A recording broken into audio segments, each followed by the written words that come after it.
السلام عليكم ورحمة الله وبركاته. النهاردة بقى معانا فيديو حلو قوي يعجبكم ان شاء الله. نسمي الله ونصلي على الرسول ونشوف احنا معانا ايه. الاسبونش ده مقاس 20، عجنة في حلة مقاس 20، عجنة ب4 بيضات، كوبايتين دقيق ممسوحين، نص كوباية مية، نص كوباية سكر، مية متلجة، معلقة محسن مليانة ممسوحة، نص معلقة بيكنج باودر، نص معلقة فانيليا، وعاوزة تحطي خل حطي، مش عاوزة خلاص. معلقة نشا، برضو النشا لو مش عاوزة تحطيه عادي يعني. هقطع على رقم اللهم صل على النبي 7، يعني الطبقات دي هتبقى عالية قوي. هيديني 4 طبقات الاسبونشة اللي هو الاربع بيضات، هيديني 4 طبقات عاليين قوي ما شاء الله على رقم 7. شايفين الاسبونشة عاملة ازاي؟ بوريكم الارتفاع بتاعه. هعين طبقة احطها على تورتية تانية، وهعمل ال3 طبقات.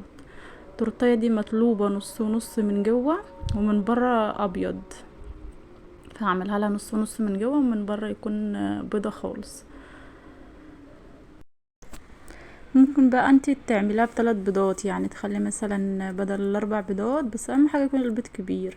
تعمليها ب3 بيضات عشان لو انتي عاوزة 3 طبقات بس، لكن انا كنت عاوزاها ارتفاعها عالي، عاوزة الاسبونج يبقى ارتفاعه عالي، وكنت محتاجة الطبقة الرابعة على طبقة كمان. هطلع تورتيه ب100 جنيه، يعني الطبقة اللي خدتها الرابعة على طبقة عندي، وهطلعها ب100 جنيه كمان.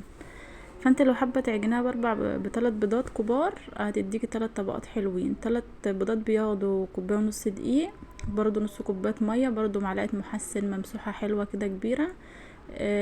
نفس المقادير، بس انت بتنقصي بيضه بس، وبتنقصي نص كوبايه دقيق. خلاص بقى انا بجلس فيها اهوت. اهم حاجه يكون الكريمه تقيله، لان الجو حر قوي والكريمه مش مستحمله خالص. انا بجيب اللي هي الهايبر المتحده اللي هي ب250، وبرضو بتسيح مني.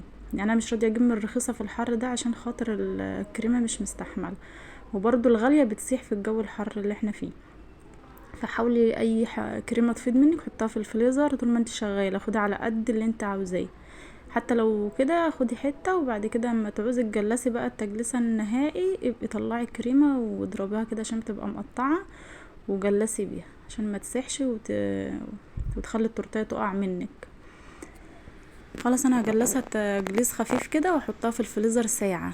يعني انا هحطها عشان دي ارتفاعها عالي، ما ينفعش ان انت تجلسيها على طول كده وتسيح منك وتبوظ، فانا هحطها ساعة في الفريزر تجمد معايا خالص. بعد كده هروح احطها في قلب هخرجها اجلسها كده. بعد ما قعدت ساعة معايا خرجتها جلستها اهوت. مش عارفه الكيس ده كان ماله كده، كنت تقريبا مستعملاه قبل كده وغسلاه، بس لقيته مخرم من كل حته. بس مش مهم يعني ايه، انا مش هرجع افضي الكريمه، يعني اشتغلت بيه ورميته بقى على طول اول ما لقيته كده. ما شاء الله التورتيه ارتفاعها عالي قوي، وكانت عاجبه العميله اللي خدتها او صورتها لي وبعتت لي الشكل بتاعها من جوه بعد ما قطعتها. ما شاء الله الارتفاع بتاعها كان جميل، والكريمه زي ما انتم شايفين متماسكه خالص معايا، فبتريحني انا في الشغل. اي فراغات بقى كده تجيبوا كريمه تدروا الفراغات دي، بس انا باخد من على الكريمه كده، لان انا كنت حاطه كريمه كتير، فزي ما انتم شايفين بعمل كده بالاسباتيوله كده. الفراغات اللي هي ايه باينه، فهتتدرى معايا. بشكر بقى كل الناس اللي بتسأل عليا، والناس اللي متابعاني على طول، والناس اللي بتقول لي نزللنا الحاجه رحاب الجرام.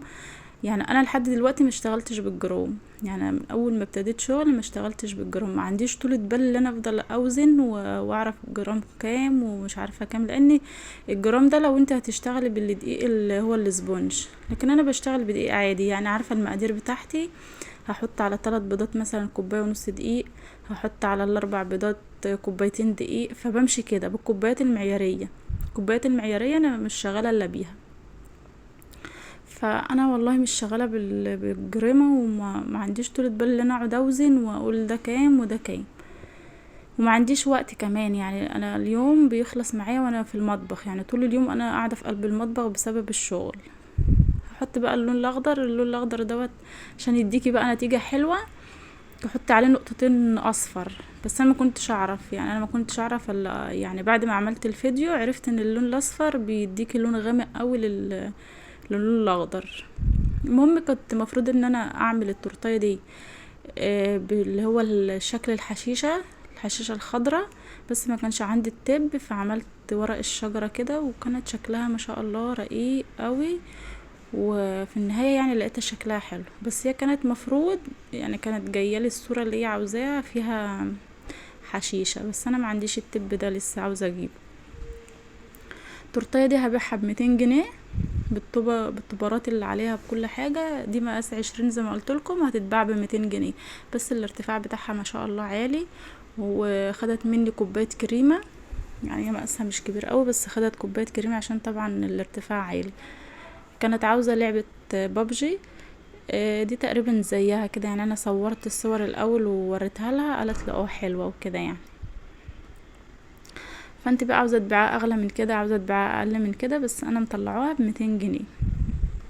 متنسونيش بقى بتعليق حلو كده، عشان انا بتبسط قوي بالتعليقات. انا ما بردش لان مبقاش فاضيه، يعني قليل تعليق لما برد عليه، لما بلاقي نفسي فاضيه وكده برد على التعليقات.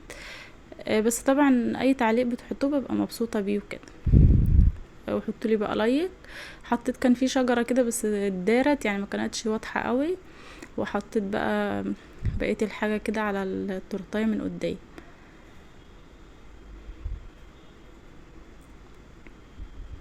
كانت شغلها بسيط ورقيقة خالص، وشغلها مش كتير يعني. بس اهم حاجة زي ما قلت لكم، الحاجة تتعمل بنظام وتخش الفريزر شوية وبعد كده ترجعي تجلسيها.